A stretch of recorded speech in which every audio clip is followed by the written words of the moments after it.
국가 독점 기업이 하루아침에 민간의 손으로 넘어갔습니다. 시작부터 특혜 논란이 꼬리표처럼 붙었지만 이들은 보란듯이 주파수 전장에서 승리하며 대한민국 무선통신 시장의 절반을 집어삼켰습니다. 단순한 통신망 제공자로 전락할 뻔한 뼈아픈 위기들을 넘기고 이제는 전 세계를 노리는 AI 제국으로 탈바꿈 중입니다. 절대 권력 SK텔레콤은 과연 어떻게 이 거대한 왕국을 건설하고 지켜낼 수 있었을까요? 그 치열하고 잔혹한 생존의 역사를 낱낱이 파헤쳐봅니다. 대한민국 통신시장을 거론할 때 절대 빼놓을 수 없는 이름이 있습니다. 우리 일상의 공기와도 같이 스며든 통신망을 지배하는 거인, 바로 SK텔레콤입니다. 우리가 매일 스마트폰으로 영상을 보고 메시지를 주고받는 이 편리함의 이면에는 한 기업의 치밀한 전략과 맹렬한 승부욕이 숨겨져 있습니다. 처음부터 그들이 통신시장의 지배자였던 것은 아닙니다. 시간을 거슬러 1984년 3월 29일, 대한민국의 이동통신 역사가 시작된 첫 페이지를 펼쳐보겠습니다. 당시 한국전기통신공사, 즉 지금의 KT는 한국이동통신서비스라는 자회사를 설립합니다. 이것이 바로 SK텔레콤의 모태입니다. 초기에는 그저 차량에 설치하는 무거운 전화기, 일명 카폰 서비스를 제공하는 작은 공기업을 불과했습니다. 당시 카폰은 집 한 채 가격과 맞먹을 정도로 비싸서 선택받은 소수만이 누릴 수 있는 부의 상징이었죠. 대중의 삶과는 다소 거리가 멀어 보였던 이 작은 공기업의 운명이 뒤바뀌기 시작한 것은 1980년대 후반부터 불어닥친 세계적인 통신 민영화 바람 덕분입니다. 정부는 경쟁을 통해 서비스의 질을 높이겠다는 명분으로 이동통신 시장을 민간에 개방하기로 결정합니다. 이른바 황금알을 낳는 거위로 불렸던 제2이동통신 사업권 입찰이 시작된 것입니다. 당시 국내 내로라 하는 대기업들이 이 거대한 먹잇감을 차지하기 위해 사활을 걸고 뛰어들었습니다. 그 치열한 경쟁의 한복판에 선경그룹, 지금의 SK그룹이 있었습니다. 1992년 8월 20일, 마침내 제2이동통신 사업자로 선경그룹이 최종 선정되었다는 발표가 나옵니다. 하지만 축포를 터뜨리기도 전에 엄청난 후폭풍이 몰아쳤습니다. 당시 선경그룹의 최종건 회장 동생인 최종현 회장의 장남, 최태원 회장과 노태우 대통령의 딸 노서양 씨가 1988년에 결혼한 상태였기 때문입니다. 현직 대통령의 사돈기업이 국가의 중대 사업을 따냈다는 사실은 걷잡을 수 없는 특혜 논란을 불러일으켰습니다. 여론은 악화되었고 정치권의 거센 공세가 이어졌습니다. 선경그룹은 정보통신 사업에 대한 오랜 준비와 기술력을 강조하며 억울함을 호소했지만 들끓는 여론을 잠재우기에는 역부족이었습니다. 엄청난 자금과 노력을 쏟아부어 얻어낸 황금 티켓이었지만 그룹 전체가 치명적인 타격을 입을 위기에 처한 것입니다. 바로 이때 선경그룹은 모두를 경악하게 만든 승부수를 던집니다. 사업권 획득 불과 일주일 만인 1992년 8월 27일, 어렵겠다는 제2이동통신 사업권을 정부에 전격 반납해버린 것입니다. 이 결정은 재계를 발칵 뒤집어 놓았습니다. 다 된 밥에 재를 뿌렸다. 선경의 정보통신 사업 진출은 물 건너갔다. 라는 조롱 섞인 평가가 쏟아졌습니다. 하지만 이는 끝이 아니라 더 거대한 사냥을 위한 무서운 인내의 시작이었습니다. 이보 전진을 위한 일보 후퇴를 선택한 선경은 조용히 칼을 갈며 다음 기회를 노렸습니다. 기회는 생각보다 빨리 찾아왔습니다. 1993년, 김영삼 정부가 출범하면서 통신시장 개방의 판이 새롭게 짜였습니다.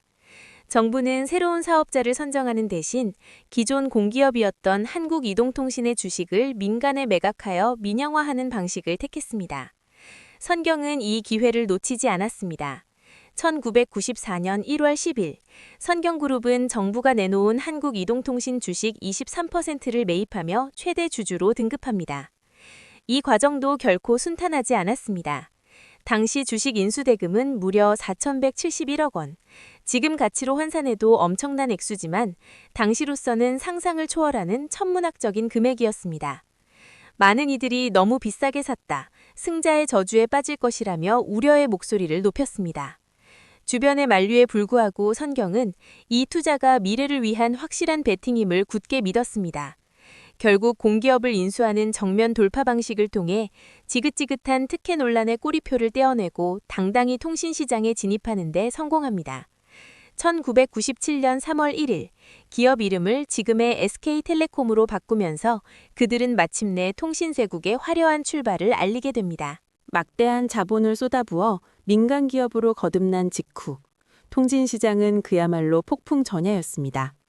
아날로그 방식에서 디지털 방식으로 통신의 패러다임이 완전히 뒤바뀌는 시점이었기 때문입니다. 이들은 전 세계가 이미 검증된 기술인 C분할 다중접속 방식을 채택할 때 성공 확률이 희박하다며 모두가 만류했던 코드 분할 다중접속, 이른바 CDMA 방식의 사활을 걸었습니다. 실패하면 기업의 존립 자체가 위태로울 수 있는 엄청난 도박이었습니다. 하지만 피나는 연구개발 끝에 1996년 1월 1일 마침내 세계 최초로 CDMA 디지털 이동통신 서비스 상용화에 성공하는 기적을 만들어냅니다. 기존 아날로그 방식보다 수용 용량이 월등히 커서 폭발적으로 늘어나는 가입자를 거뜬히 감당할 수 있는 혁명적인 통신망이 탄생한 것입니다. 이 혁명과 함께 휴대폰은 더 이상 소수 부유층의 전유물이 아닌 대중적인 필수품으로 빠르게 자리 잡았습니다. 하지만 달콤한 독주의 시간은 그리 길지 않았습니다. 1997년 10월부터 이른바 PCS라고 불리는 개인 휴대통신 사업자들이 대거 등장하면서 시장은 무려 5개 통신사가 맞붙는 피 튀기는 전쟁터로 변했습니다. KTF, 한솔 PCS, LG텔레콤 등 후발 주자들은 파격적인 단말기 보조금과 공격적인 요금 인하를 무기로 맹렬한 추격전을 펼쳤습니다. 가입자를 유치하기 위해 길거리에서 휴대폰을 공짜로 나누어 주는 일까지 벌어졌고 기존 고객들조차 통화료가 훨씬 싸다는 경쟁사들의 유혹에 흔들리는 아찔한 위기 상황이었습니다. 경쟁이 진흙탕 싸움으로 치닫던 중 판도를 단번에 뒤집어버리는 초대형 사건이 터집니다. 1999년 12월 20일 업계 1위가 3위 업체인 신세계통신의 지분을 전격 인수한다고 발표한 것입니다. 당시 017이라는 식별번호로 300만 명이 넘는 탄탄한 가입자를 보유하고 있던 신세계통신을 흡수하자 시장 점유율은 단숨에 57%를 돌파해버렸습니다. 이 거대한 합병은 즉각적으로 거센 독점 논란에 불을 지폈습니다. 경쟁사들은 거대 통신 공룡의 탄생으로 시장 생태계가 붕괴될 것이라며 사활을 걸고 반발했습니다. 결국 공정거래위원회로부터 2001년 6월 30일까지 시장 점유율을 50% 미만으로 강제로 낮추라는 초유의 규제 폭탄을 맞으며 뼈아픈 시련을 겪어야만 했습니다. 무리한 몸집 불리기라는 매서운 비판과 후발 주자들의 끈질긴 가격 공세 속에서 이들이 꺼내든 궁극의 카드는 요금 인하가 아닌 압도적인 품질이었습니다.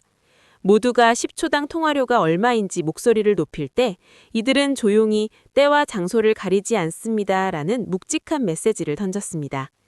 깊은 산속 울창한 대나무 숲 한가운데서도 달리는 기차 안이나 지하 깊은 곳에서도 절대 끊기지 않는다는 텔레비전 광고는 대중의 뇌리에 강렬하게 박혔습니다. 스피드 011이라는 브랜드는 단순한 전화번호 앞자리를 넘어 대한민국에서 가장 잘 터지고 가장 믿을 수 있는 프리미엄 서비스의 절대적인 상징으로 자리매김했습니다. 나아가 20대 젊은 층을 타겟으로 한 TTL 등 세대별 맞춤 브랜드를 잇따라 성공시키며 문화적 신드롬까지 일으켰습니다. 경쟁사들이 헐값의 서비스를 넘길 때 오히려 자부심과 문화를 팔았던 이 역발상 마케팅은 대성공을 거두었습니다. 요금이 조금 더 비싸더라도 중요한 순간에 끊기지 않는 확실한 통화를 원했던 소비자들은 기꺼이 프리미엄 브랜드의 지갑을 열었습니다. 독점 논란이라는 무거운 족쇄 속과 치열한 출혈 경쟁의 수렁 속에서도 흔들리지 않고 사람들의 마음속에 대체 불가능한 1등 통신사라는 인식을 완벽하게 심어넣은 짜릿한 승리였습니다. 영원할 것 같았던 무선통신 1위의 철옹성에도 거대한 균열이 가기 시작했어요. 그 진원지는 바다 건너에서 날아온 작은 혁명, 바로 스마트폰이었습니다. 2009년 11월 28일 경쟁사가 국내 최초로 애플의 아이폰을 전격 도입하면서 대한민국 통신시장의 판도는 송두리째 흔들리게 됩니다. 화면을 직관적으로 터치하고 원하는 애플리케이션을 마음대로 설치할 수 있는 이 놀라운 기기는 사람들의 일상을 완전히 바꿔놓았어요. 기존의 휴대폰, 이른바 피처폰 시대에 안주하며 자체적인 폐쇄형 무선 인터넷 서비스로 막대한 수익을 올리던 기존의 승리 방정식이 한순간에 휴지 조각이 되어버린 충격적인 사건이었죠. 상황은 시간이 갈수록 훨씬 더 심각하고 치명적으로 돌아갔습니다. 스마트폰의 폭발적인 보급과 함께 모바일 메신저라는 거대한 파도가 시장을 덮쳐왔기 때문이에요. 이전까지 통신사 수익의 가장 큰 핵심은 단연 비싼 음성통화 요금과 건당 요금을 칼같이 받던 단문 문자 메시지였습니다. 명절이나 연말연시가 되면 폭주하는 문자 메시지 수익만으로도 엄청난 현금을 긁어모으던 시절이었죠. 하지만 데이터망을 이용해 무제한으로 무료 메시지를 주고받고 심지어 무료 음성통화까지 지원하는 혁신적인 애플리케이션들이 등장하자 수십 년간 굳건했던 수익 모델이 모래성처럼 무너져 내리기 시작했습니다. 소비자들은 더 이상 비싼 요금을 지불하며 통신사의 문자를 이용하지 않았어요. 통신사가 수조 원이라는 천문학적인 비용을 들여 전국에 데이터 고속도로를 깔아놓았지만 정작 그 도로 위를 쌩쌩 달리며 막대한 부를 챙기는 것은 창신한 아이디어로 무장한 신흥 IT 플랫폼 기업들이었습니다. 이대로 가다가는 단순히 데이터가 지나가는 통로만 빌려주고 유지보수나 담당하는 이른바 덤프파이프, 단순망 제공자로 전락할 수 있다는 뼈아픈 공포가 기업 내부를 덮쳤어요. 가입자 수가 아무리 많고 통신망의 품질이 뛰어나더라도 고객들이 그 망 위에서 매일 즐기고 소비하는 콘텐츠와 플랫폼을 장악하지 못하면 결국 거대 IT 기업들의 하청업체 신세로 전락할 수밖에 없는 절박한 위기 상황이었습니다. 1위 통신사라는 타이틀이 주는 달콤한 안도감은 오히려 맹독으로 다가왔고 이제는 생존을 위해 통신망이라는 안전하고 익숙한 온실을 스스로 깨고 밖으로 나와야만 했습니다. 절체절명의 위기 속에서 이들은 기존의 틀을 부수는 새로운 생존 방정식을 써내려가기 시작해요. 단순히 매달 통신요금을 청구하는 회사를 넘어 고객의 24시간 일상을 완벽하게 점유하는 플랫폼 생태계를 직접 구축하겠다는 과감한 결단이었습니다. 자체적인 애플리케이션 마켓을 육성하여 생태계 주도권을 가져오려 시도했고 유료로 제공하던 고품질 내비게이션 서비스를 전 국민에게 무료로 전면 개방하며 미래 모빌리티 데이터의 패권을 쥐기 위해 사활을 걸었어요. 더 나아가 음원 스트리밍 서비스와 동영상 OTT 서비스 등 미디어 콘텐츠 분야로 거침없이 영토를 확장하며 새로운 수익 창출구를 찾아 나섰습니다. 더 이상 누구의 통신망이 더 넓고 빠른가는 유일한 무기가 될 수 없는 시대가 되었어요. 누가 더 고객의 시간을 오랫동안 그리고 가치 있게 붙잡아둘 수 있는가가 기업의 명운을 가르는 새로운 경쟁의 핵심이 되었습니다. 망을 제공하는 수동적인 역할에 머물지 않고 고객이 결광하는 혁신적인 서비스와 다채로운 콘텐츠를 직접 만들어내는 플랫폼 기업으로의 처절한 체질 개선. 그것은 과거 통신 독점 시대에 화려했던 영광을 미련 없이 버리고 완전히 새로운 IT 기업의 DNA를 이식해야 하는 치열한 혁신의 서막이었습니다. 스마트폰 쇼크라는 거대한 파도를 넘고 다양한 플랫폼으로 영토를 확장했지만 통신 시장 앞에는 또 다른 거대한 빙산이 기다리고 있었습니다. 바로 성장의 한계라는 근본적인 벽에 부딪힌 것입니다. 대한민국은 이미 인구수보다 개통된 휴대폰 수가 훨씬 많은 보급률 100%를 훌쩍 넘긴 완벽한 포화 상태에 도달했어요. 이제 길거리 대리점에서 사은품을 주며 새로운 가입자를 유치하기 위해 애쓰던 과거의 폭발적인 성장 공식은 더 이상 통하지 않게 되었습니다. 게다가 국가적인 문제인 저출산과 인구 감소 현상까지 겹치면서 가만히 있어도 잠재적인 고객의 파이가 점점 줄어드는 암울한 상황에 직면하게 되었습니다.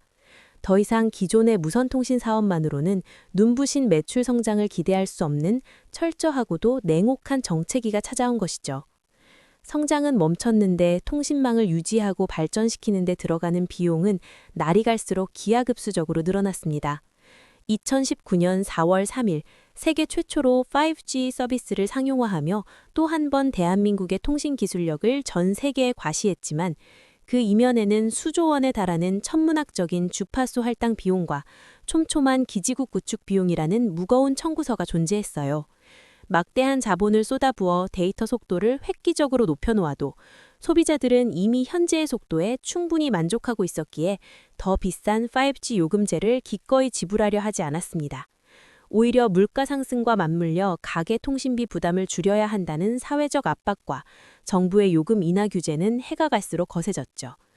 들어가는 투자금은 천문학적인데 벌어들이는 수익은 좀처럼 늘어나지 않는 그야말로 통신업의 근본적인 수익 구조가 심하게 흔들리는 치명적인 위기였습니다. 성장의 한계와 수익성 악화라는 이중고 속에서 이들은 생존을 위한 가장 극단적이고 파격적인 결단을 내립니다. 2021년 11월 1일 회사를 통신사업과 신사업 투자로 완전히 쪼개는 기업 분할이라는 초강수를 두며 체질 개선에 정점을 찍습니다. 그리고 지난 40년간 자신들을 대한민국 1위로 만들어준 통신이라는 정체성을 과감하게 지우기 시작했어요. 우리는 더 이상 단순한 통신회사가 아니다. 글로벌 AI 컴퍼니로 도약하겠다라는 거대한 선언과 함께 기업의 모든 역량을 인공지능에 쏟아붓기 시작했습니다. 통신망이라는 거대한 인프라 위에 자체적인 거대 언어 모델을 올리고 고객의 방대한 데이터를 바탕으로 개인화된 AI 비서를 출시하며 일상을 파고들었습니다. 뿐만 아니라 실리콘밸리의 유망한 AI 기업들과 수백억 원대 지분 투자를 동반한 혈명을 맺으며 내수 시장을 넘어 글로벌 무대로 영토를 넓히는 승부수를 던졌습니다. 통신망 위에서 남의 데이터를 실어 나르며 통행료를 받던 기업이 이제는 스스로 데이터를 학습하고 사고하는 인공지능 생태계의 심장이 되려 하고 있습니다. 스마트폰의 화면을 넘어 하늘을 나는 에어택시인 도심항공교통 사업에 뛰어들어 하늘길이라는 새로운 통신 인프라를 개척하고 자체 개발한 AI 반도체를 통해 인공지능의 뇌까지 직접 설계하는 거대한 제국을 구축하고 있죠. 1984년 작은 공기업의 자회사로 출발해 억울한 특혜 논란과 치열했던 주파수 전쟁, 그리고 스마트폰이라는 거대한 시대의 격변을 모두 이겨내고 시장을 지배한 SK텔레콤. 이들이 과연 통신이라는 가장 크고 무거운 껍질을 완벽하게 깨부수고 치열한 글로벌 AI 전쟁에서도 승리하여 새로운 역사를 성공적으로 써내려갈 수 있을까요?